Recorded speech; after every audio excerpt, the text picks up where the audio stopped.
तो ठाकुर जी की भाव से सेवा करें, ठाकुर जी को अपना लाला माने, ठाकुर जी को अपने परिवार का सदस्य माने। ठाकुर जी हमारे परिवार के हैं।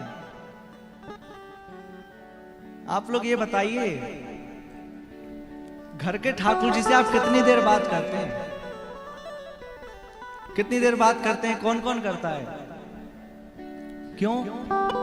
क्या भाई हमारे घर के नहीं है? हमारे परिवार के नहीं है? अरे हम जैसे अपने बच्चों से, अपने पति से, अपने पत्नी से बात करते हैं, तो वो भी तो हमारे घर के ही सदस्य हैं।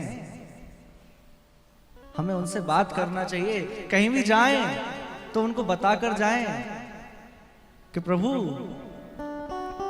मैं जा रहा हूं, अभी आता हूं थोड़ी देर में, आप अपना ख्याल रखना, भूख लगे तो कुछ खा लेना, प्रसाद रख के जाएं, प्यास लगे तो पानी पी लेना, आप अपना ध्यान रखना। ये ना बोले कि मेरा ध्यान रखना, मैं जा रहा हूं। हाँ, लोग बोलते भी तो ये बोलते हैं कि हमारा ध्यान रखना, काम अच्छा होना चाहिए। लेकिन उनसे कहें कि आप अपना ख्याल रखना, बस आप स्वस्थ हैं तो मैं स्वस्थ हूं। तो आप सोचिए, क्या वे आपकी प्रार्थना स्वीकार नहीं करेंगे? एक छोटा सा बालक था, रोज स्कूल जाता था, रास्ते में मंदिर पड़ता था, तो जाते जाते मंदिर में दर्शन करके स्तुति करके फिर जाता था। छोटा सा बालक था। अब कुछ दिन हो गए, पुजारी देखता रहा कि छोटा सा बच्चा आता है, हाथ जोड़कर खड़ा रहता है, क्या सुनाता है भगवान को, कौन सी स्तुति आती है इसको।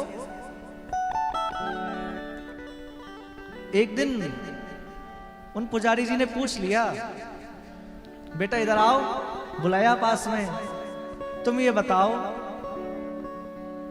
तुम भगवान के पास जाते हो और क्या बोलते हो उनसे? इतनी देर तक हाथ जोड़कर खड़े रहते हो, उनसे बोलते क्या हो? तो उस बालक ने कितना प्यारा उत्तर दिया कि देखो, मुझे कोई स्तुति तो आती नहीं है, कोई पूजा की मंत्र तो आते नहीं है, तो फिर मैं क्या करता हूं? आकर खड़ा हो जाता हूं, हाथ जोड़कर आंख बंद कर कर पूरी एबीसीडी सुना देता हूं। उन्होंने कहा एबीसीडी क्यों? तो उस बालक ने कहा कि मैं भगवान से कहता हूं कि पूरी एबीसीडी मैंने आपको सुना दी, अब जितनी भी प्रेयर, जितनी भी स्तुति बनी है, सब इन्हीं में से बनी है, आपको जो अच्छी लगे आप अपने हिसाब से बना लेना। मैंने आपको रॉ मटेरियल लाकर दे दिया, अब जो आपको अच्छा लगे, जैसा आपको अच्छा लगे आप बना लो, मुझे नहीं आती। तो एक बार हमारी प्रार्थना कहो स्वीकार ना हो, पर उस बालक की प्रार्थना स्वीकार हो जाएगी, क्योंकि वह भोला है। हम लोग ठाकुर जी के सामने खूब चालाकी करते हैं। ठाकुर जी कहते हैं, अच्छा मैं ही मिला था तुम्हें चालाकी बताने के लिए।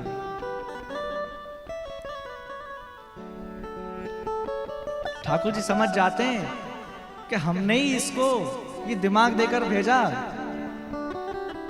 और ये हमें ही पागल बना रहा है। वो समझ जाते हैं, इसलिए उनसे बात किया करें, उनको अपने परिवार का सदस्य माने। हम कल श्रवण कर रहे थे उत्तानपाद के छोटे पुत्र उत्तम और बड़े पुत्र श्री ध्रुव जी महाराज का चरित्र। अब उत्तानपाद के बड़े भाई हैं प्रियव्रत। इनका वंश पहले क्यों नहीं सुनाया? क्योंकि ये वन में चले गए थे भजन करने के लिए। तो यहां सुना रहे हैं कि प्रियव्रत जी, इनका नाम आप बड़े ध्यान दीजिएगा। प्रियव्रत किसको कहते हैं? जिसको व्रत बहुत प्रिय हो, जिसको व्रत प्रिय हो, जिसको उपासना प्रिय हो, उसको प्रियव्रत कहते हैं।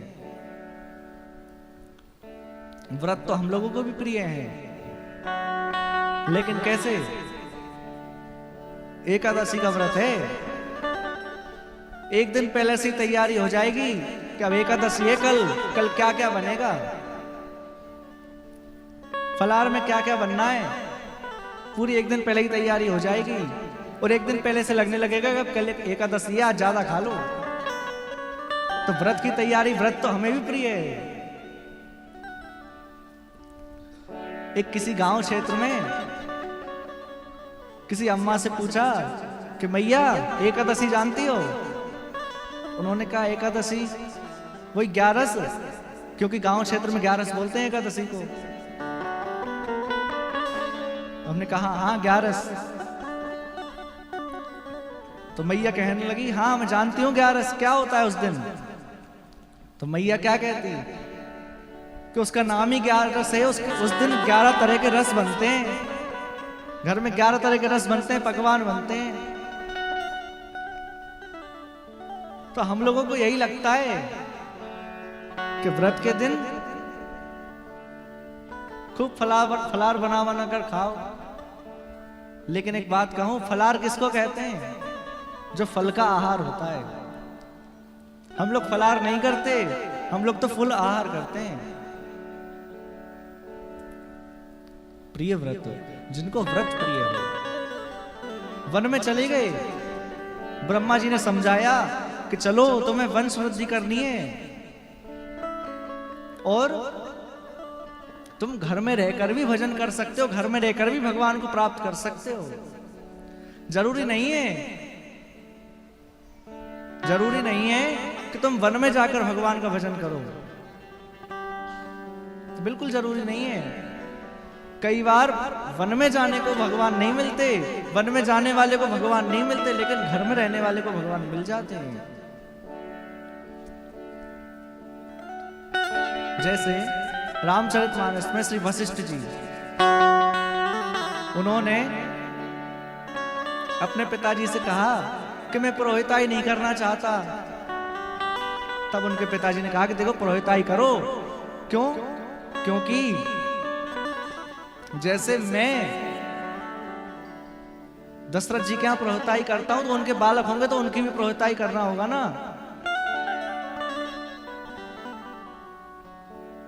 तो तुम एक काम करो, वन में रहकर भजन करो।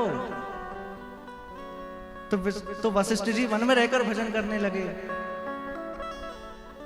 पर जब श्री दशरथ जी के यहाँ रामलला का प्राकट्य हुआ ना, तब वशिष्ठ जी कह रहे हैं कि मुझे क्या पता था कि वन में रहने वाले को बाद में मिलेंगे, घर में रहने वाले को पहले मिल जाएंगे। तो आवश्यक नहीं है कि हम वन में जाकर भजन करें। हमारा मन शुद्ध है, हमारे विचार शुद्ध हैं, तो हमें घर में भी भगवान मिल जाएंगे। बड़ा सुंदर समझाया। वो कहा कि हर मनुष्य के 6 शत्रु होते हैं। कौन कौन से?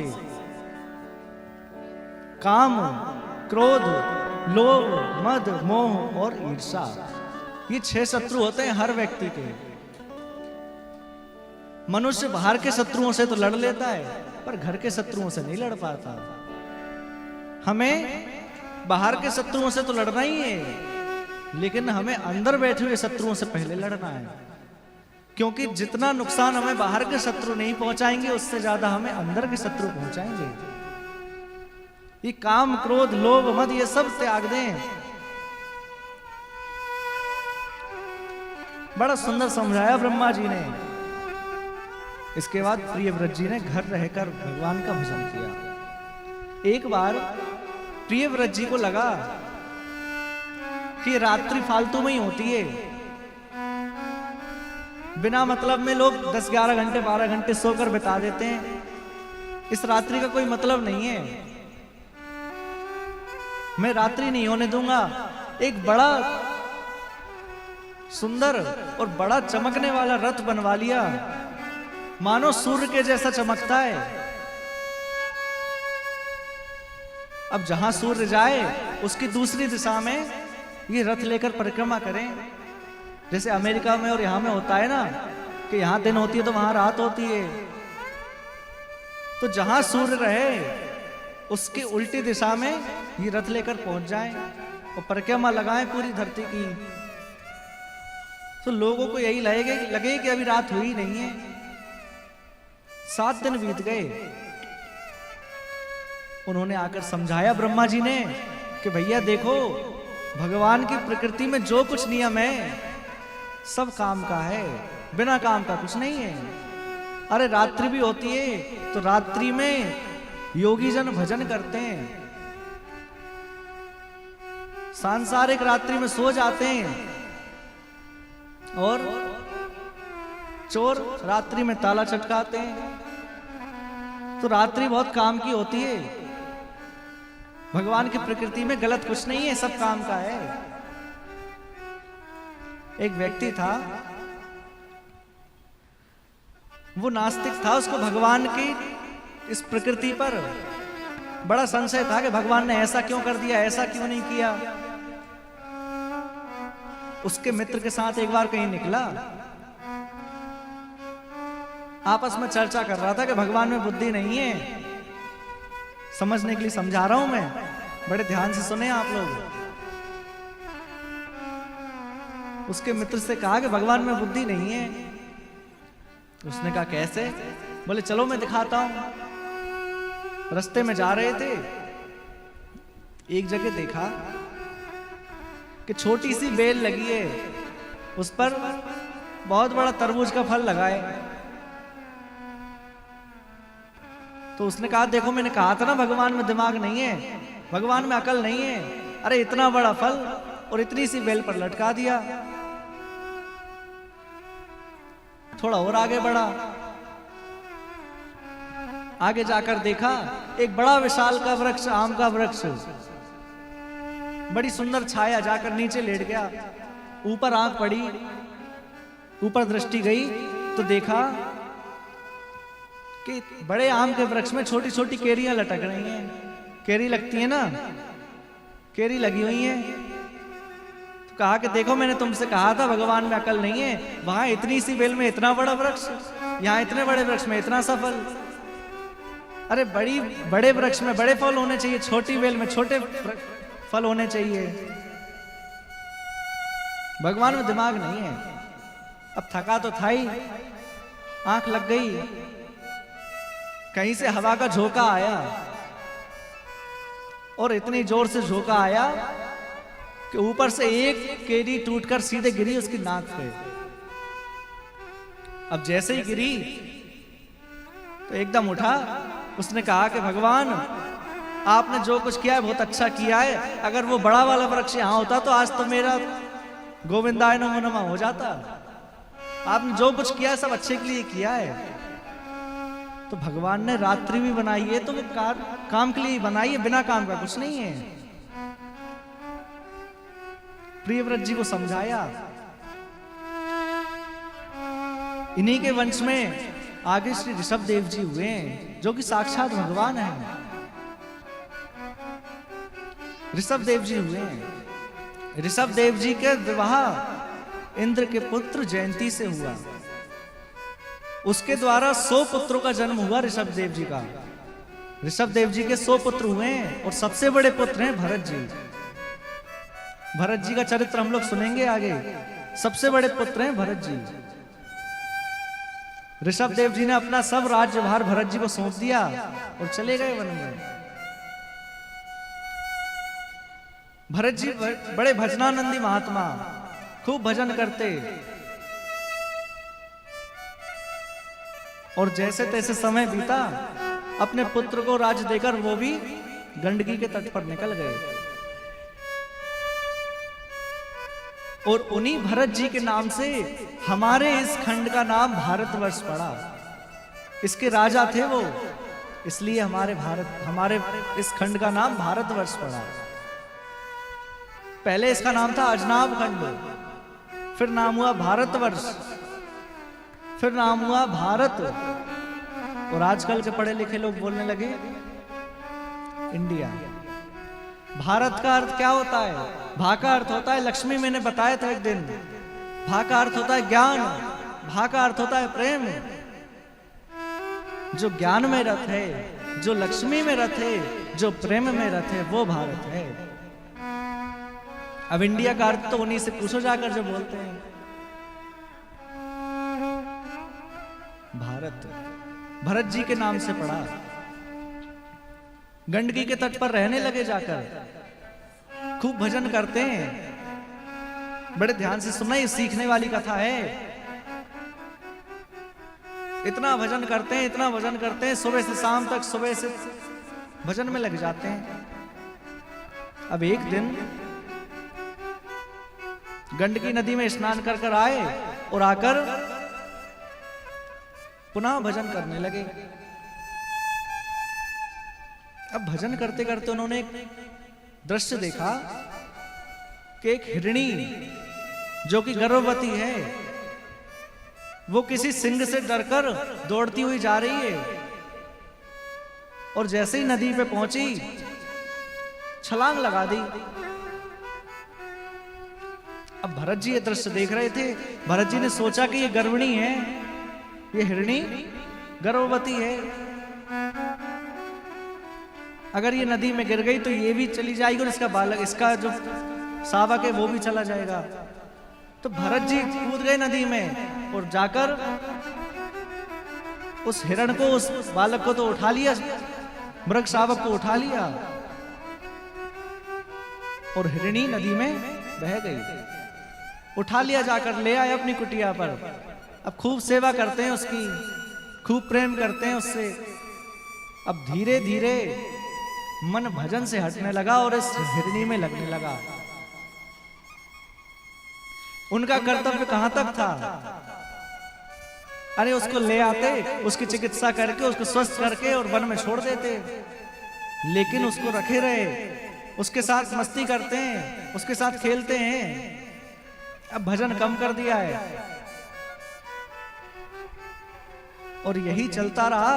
और अंतिम समय में, जब भरत जी का अंतिम समय था ना, तब भगवान की स्मृति नहीं थी, तब उस हिरण के बालक की, उस हिरण शावक की स्मृति थी। और मैंने कहा था कि अंतिम समय में हम जिसका चिंतन करके मरेंगे, अगले जन्म में उसी का जन्म हो जाएगा, उसी का रूप मिल जाएगा। अगले जन्म में ये भरत जी हिरण बन गए। अब भजन के प्रभाव से सब याद रहता है कि मैं पिछले जन्म में ब्राह्मण के यहाँ जन्म लिया था, मेरा नाम भरत था, मैंने खूब भजन किया, लेकिन एक हिरण के मोह में फंसकर आज मैं हिरण बन गया। सब याद रहता है।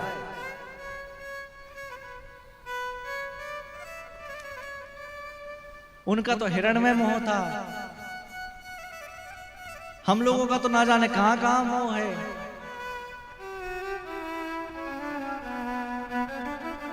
तुलसीदास जी कहते हैं ना, एक मृग के नेह में भरत धरी दो देह, और तुलसी उनकी कौन गति, जो घर घर रहत स्नेह, जो घर घर करत स्नेह, उनकी क्या गति होगी।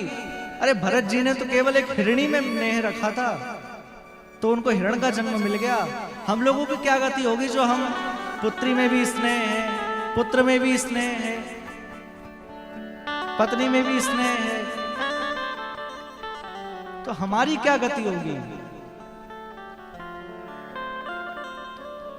और एक बात कहूं, उनका तो हिरण में स्नेह था। आजकल के लोग कुत्ते में बड़ा स्नेह रखते हैं कि नहीं? अच्छा सच्ची बताओ, किस किस के घर पे कुत्ता है? नहीं है ना? फिर ठीक है, क्योंकि हमें बड़ी चिंता होती है। किस बात की? कुत्ते हैं, अच्छी बात है, कोई दिक्कत नहीं है, हमें उनकी चिंता नहीं होती। हमें ये चिंता रहती है कि जो कुत्ता पाल रहा है, कहीं वो अगले जन्म में हम आगे बोलेंगे ही नहीं, कहीं वो अगले जन्म में कुछ बन ना जाए।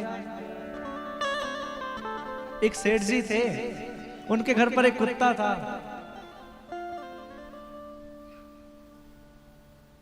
उनके घर एक कुत्ता था। कुछ दिन बाद उनके घर एक महात्मा जी पधारे। तो सेठ जी ने पूछा कि महात्मा जी आप ये बताइए कि इस कुत्ते ने ऐसा कौन सा पुण्य किया होगा जो मेरे यहाँ इसका जन्म हो गया, मेरे यहाँ आकर पल रहा है। अरे गाड़ियों में घूम रहा है, बड़े सुख ऐश्वर्य हैं, इसने कौन सा पुण्य किया था? तो उन महात्मा जी ने समझाने के लिए बोला कि देखो, ये भी पिछले जन्म में एक सेठ था और इसने भी एक कुत्ता पाल रखा था, और ये अपने कुत्ते का चिंतन करते करते कुत्ता बन गया। सेठ जी समझ गए कि कहीं ऐसा ना हो कि मैं भी अगले जन्म में इसका चिंतन करते करते कहीं कुत्ता ही ना बन जाऊं। एक जगह एक महात्मा जी गए, उनके घर पर जाकर जैसे ही गाड़ी से उतरे तो मेहमान तो बाद में स्वागत करने आए, कुत्ता पहले आगे आ गया। उन्होंने कहा भैया हमें इससे बहुत डर लग रहा है, इसको अंदर ले जाओ। जैसे तैसे अंदर ले जाया गया। अब अंदर कुत्ता देख रहा है, पूंछ हिला रहा है, महात्मा जी को देख रहा है। थोड़ी देर बाद महात्मा जी ने सोचा कि इसको मैं कुछ बिस्किट खिला दूं, अब बेचारा है तो जीव, कुछ बिस्किट डाल दूं। अब बिस्किट डाले, वो खाए ना, 5-10 मिनट हो गए, खाए ना। इतने में अंदर से सेठ जी आए, तो उन महात्मा जी ने कहा कि देखो मैंने इसको ये बिस्किट डाला था, खाया ही नहीं अभी तक, खा क्यों नहीं रहा है? तो उन सेठ जी ने हंसते हुए कहा कि अरे महात्मा जी, अरे महाराज जी, आपने जो ये बिस्किट डाला है ना, ये इसकी बैक साइड है, मुंह तो उधर है आगे। क्या कहा? ये तो इसकी बैक साइड है, मुंह तो कुत्ते का आगे है, इसलिए खा नहीं रहा है। अब कुत्तों में ये समझ नहीं आता कि आगे कहां है पीछे कहां है। अलग अलग तरह के कुत्ते। खैर अच्छी बात है, वह भी जीव हैं, हमें कोई दिक्कत नहीं है, पर उनकी एक मर्यादा रखो। ये नहीं कि उनको हम अपने ही बेड पर सुला रहे हैं, किचन में घूम रहा है, बर्तनों को चाट रहा है, ये नहीं, उनको रखो अपनी सीमा में। खूब उन पर दया करो, हम मना नहीं करते, खूब दया करो, लेकिन एक मर्यादा में। पहले जमाने में लिखा करते थे लोग द्वार पर, पहले के जमाने में लिखा करते थे अतिथि देवो भव। उसके बाद लिखने लगे स्वागतम। फिर थोड़ा मॉडर्न जमाना आया, फिर लिखने लगे वेलकम। अब आजकल लिखने लगे कुत्तों से सावधान। अरे पता नहीं पड़ता कि अंदर इंसान रह रहे हैं कि क्या रह रहे हैं।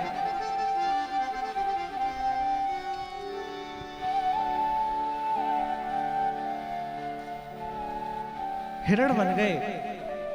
भरत जी को सब याद था कि उसके नेह के कारण मैं हिरण बन गया। जैसे तैसे वो जन्म बीता, अगला जन्म फिर एक ब्राह्मण के यहाँ हुआ है, वहां भी संयोग से इनका नाम भरत रखा गया, वहां भी भरत नाम पड़ा। और अब वहां एकदम पागलों जैसे रहते हैं, क्योंकि उन्हें सब याद है कि कहीं मैं किसी काम में पड़ जाऊंगा तो ये सब घर के मुझे काम बताते रहेंगे। पिताजी कहते हैं कि पढ़ लो आकर, पढ़ते नहीं है, क्योंकि आज पढ़ लूंगा कल काम से भेज देंगे, काम से चला जाऊंगा तो भजन नहीं कर पाऊंगा।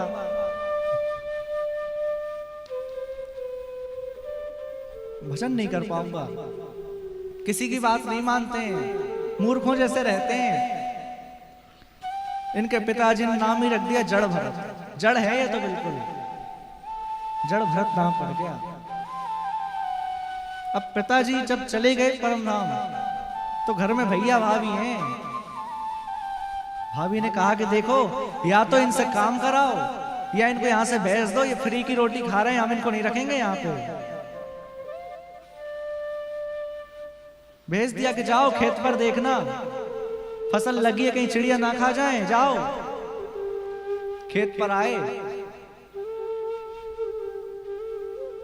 और आकर देखते हैं कि चिड़िया फसल खा रही हैं, तो उनको रोकते नहीं है, उनको भगाते नहीं है। उनसे क्या कहते हैं? राम जी की चिड़िया, राम जी को खेत, और खाए नहीं चिड़िए भर भर।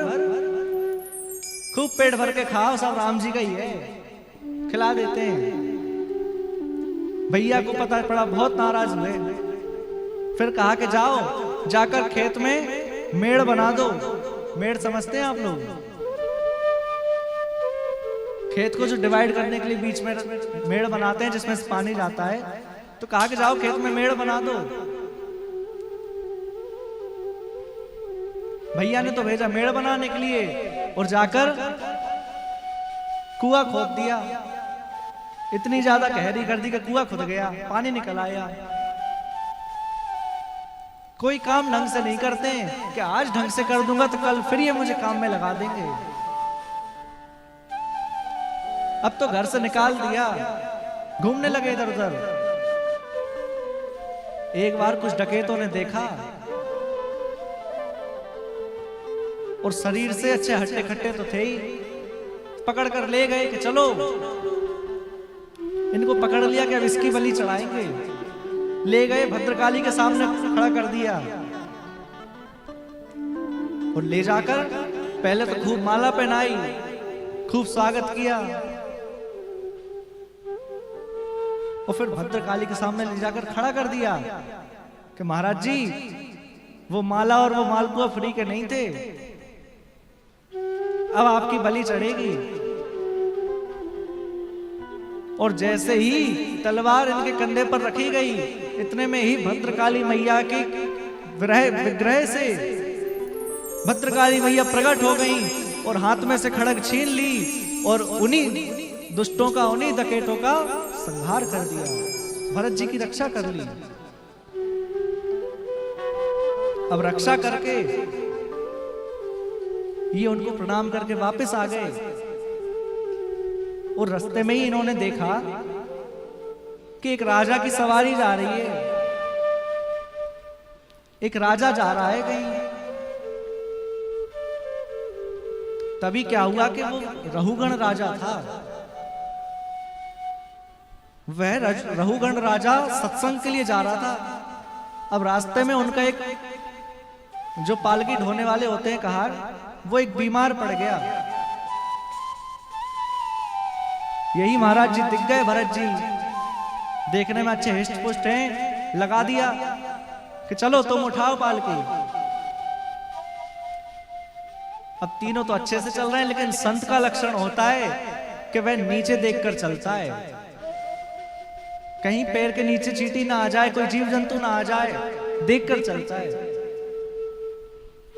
अब भरत जी चल रहे हैं, जैसे ही देखा कि कोई चींटी आई, उचक पड़े। अब जैसे ही उचके तो आप समझ सकते हैं कि जो पालकी में बैठा है उसकी क्या हालत होगी। राजा की खोपड़ी टक से टकरा गई उसमें, पालकी में। पूछा, अरे मूर्खों, ये कैसे चल रहे हो तुम लोग, सही से चलो। तो बाकी जो कहार थे उन्होंने कहा कि हम तो सही चल रहे हैं, जो नया वाला आया है ना, यही गड़बड़ कर रहा है, ये ठीक नहीं चल रहा है। राजा ने समझाया कि देखो सही से चलो। राजा कह रहे हैं सही से चलो वरना मैं तुम्हें दंड दूंगा। फिर चलने लगे, थोड़ी दूर पर फिर कोई चींटी, कोई जीव जंतु आया, फिर उचक गए, फिर राजा की खोपड़ी टकराई। अब तो राजा भयंकर क्रोध में, अरे तुम लोग सही से नहीं चल पा रहे हो। तो बाकी कहार कह रहे हैं, अरे राजा हम क्या करें, अरे महाराज हम क्या करें, अब क्या है, बेचारा बहुत देर से लगा है ना, ताने दे रहे हैं, बेचारा बहुत देर से लगा है ना। और देखो देखने में भी कैसा पतला सा है, हम तो अच्छे से चल रहे हैं, इसी से नहीं चलते बन रहा।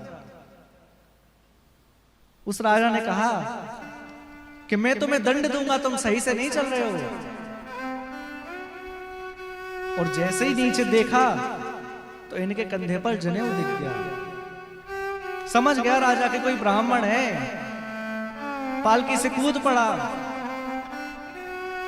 और कूदकर हाथ जोड़ लिए। पूछा कि आप कौन हैं, मैं आपको पहचाना नहीं।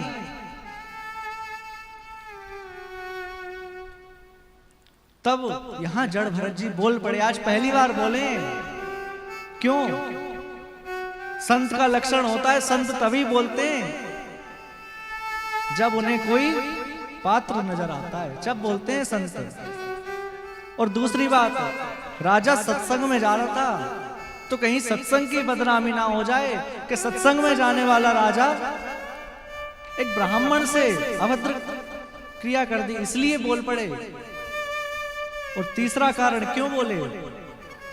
क्योंकि संत जिनका भार अपने कंधे पर उठा लेते हैं ना, फिर उसका कल्याण करके ही छोड़ते हैं। भरत जी ने अपने कंधे पर भार उठा रखा है। बोल पड़े, क्या बोल रहे हैं? तुयोदितं व्यक्तमवे प्रलब्धं भरतो समेस्या यदि वीरभार गन्तुर्यदि स्यादधिगम्य मध्वा पीवेति रासो न वेदा प्रवाह पीवेति रासो न वेदा प्रवाह।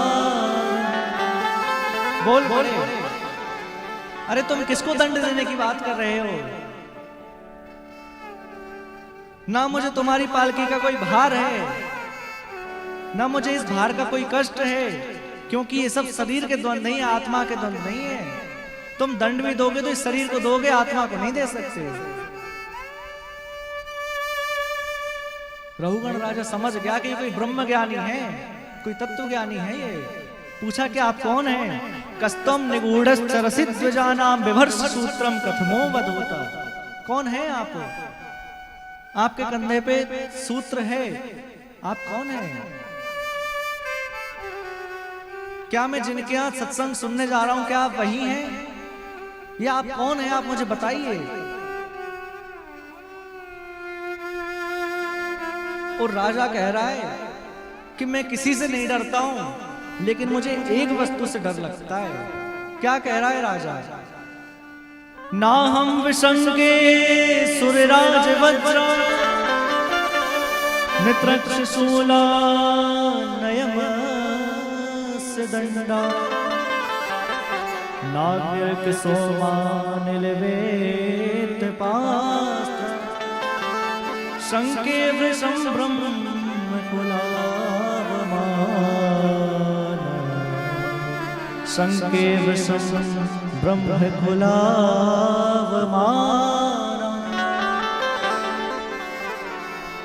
मुझे ना तो इंद्र के वज्र का कोई भय है, ना मैं यमराज के त्रिशूल से डरता हूं, और ना मैं महादेव के त्रिशूल से डरता हूं, पर मैं एक वस्तु से डरता हूं। किससे? मैं ब्राह्मण के अपमान से डरता हूं। कहीं मुझसे ब्राह्मण का अपमान ना हो जाए, इससे बहुत डरता हूं मैं। जड़ भरत जी बोले कि तुम चिंता मत करो, हम हैं तो ब्राह्मण, लेकिन खतरनाक वाले नहीं है, डरने की आवश्यकता नहीं है। पूछो क्या पूछना है। तब रघुगण बोल रहा है, एक उदाहरण दिया कि अभी आपने कहा कि इस शरीर का कोई मुझे भार नहीं है, क्योंकि ये आत्मा अलग है, शरीर अलग है। तो पूछा कि जिस प्रकार मैं आपके शरीर को कोई दंड दूं तो आपकी इंद्रियों को कष्ट होगा, इंद्रियों को कष्ट होगा तो मन को कष्ट होगा, मन को कष्ट होगा तो इसी शरीर में रहने वाली आत्मा को कष्ट क्यों नहीं होगा? एक उदाहरण देकर पूछा है। क्या कह रहे हैं रघुगण? स्थाल्यग्नितापात् पयसोभिता तत्तापतस्तुलगर्भरन्ध्रे देहेन्द्रियस्वासय सन्निकर्षा तत्संस्कृति पुरुषस्यानुरोधा तत्संस्कृति पुरुषस्यानुरोधा।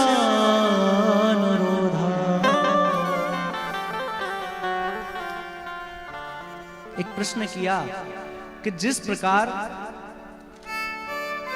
एक बटलोई है, बटलोई समझते हैं? भगोनी, एक भगोनी है, उसको चूल्हे पर रखा, उसमें पानी डाला, उसमें चावल डाले, तंडुल कहते हैं चावल को, उसमें चावल डाले, तो जैसे ही हम आग प्रज्वलित करेंगे अग्नि, तो पहले वह पात्र गर्म होगा, फिर पात्र के अंदर भरा पानी गर्म होगा, और पानी गर्म होगा तो चावल गर्म हो जाएंगे। इसी प्रकार जब हम इंद्रियों को कष्ट देंगे, मन को कष्ट देंगे, तो आत्मा को क्यों नहीं कष्ट होगा?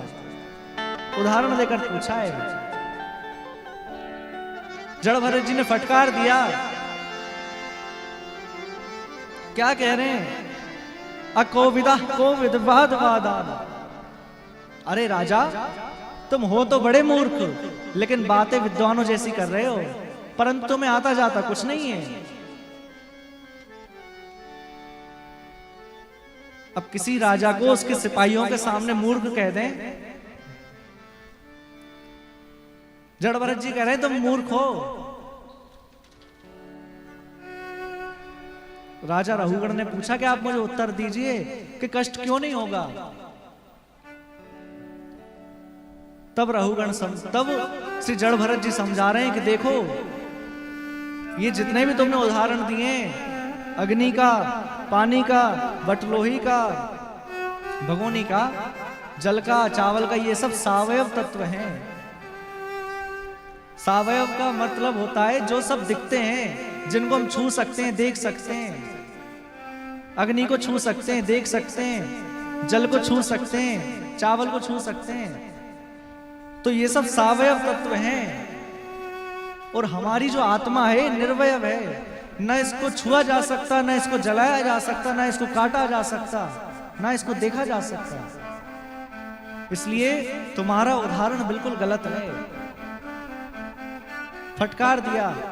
इसके बाद भवाटवी का वर्णन किया है। भवाटवी का वर्णन करके रहुगण राजा तो चला गया, और जड़ भरत जी एक ही भाव रखे मन में। क्या कह रहे हैं?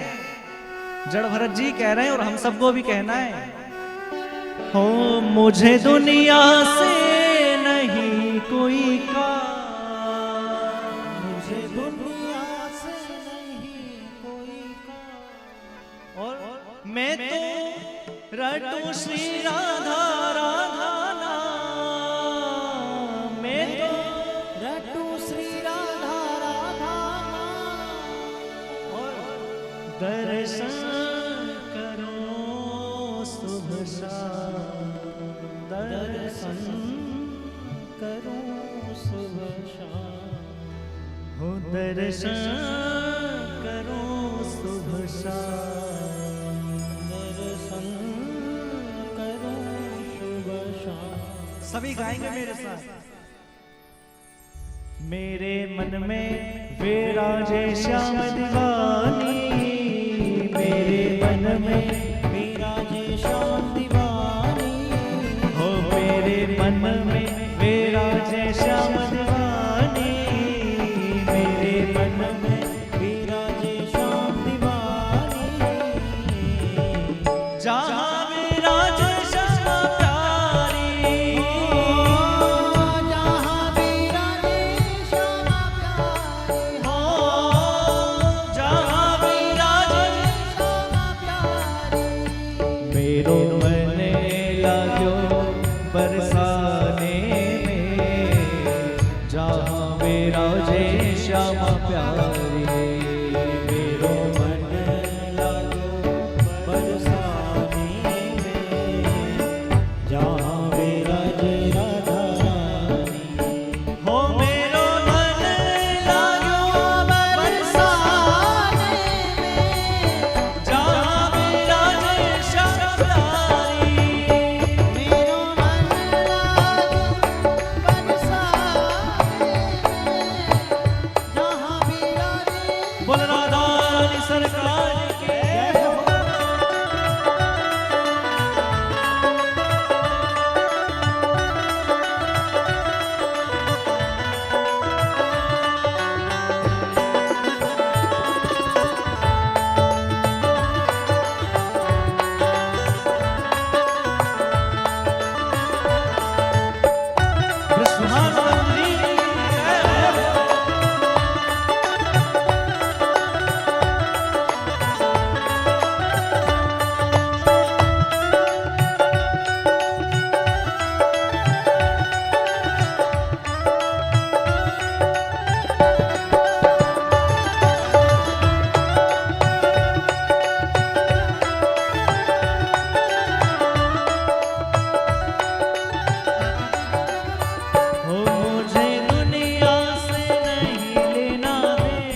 यहाँ अपना कोई नहीं है, फिर कौन है? हम सबकी एक ही है केवल।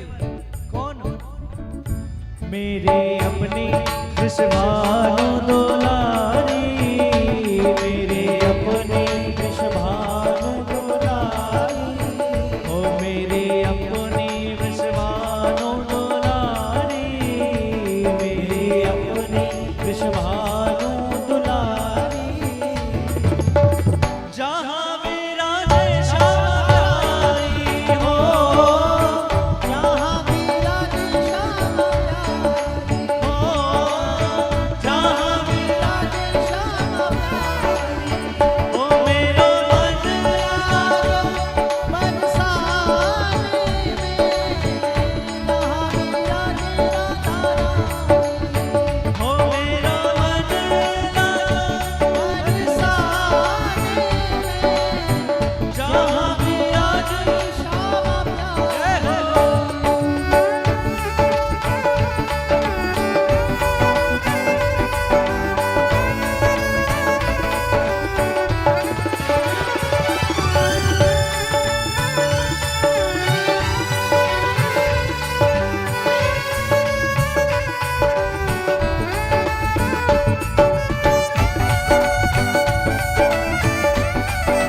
सब सुनेंगे कि नहीं?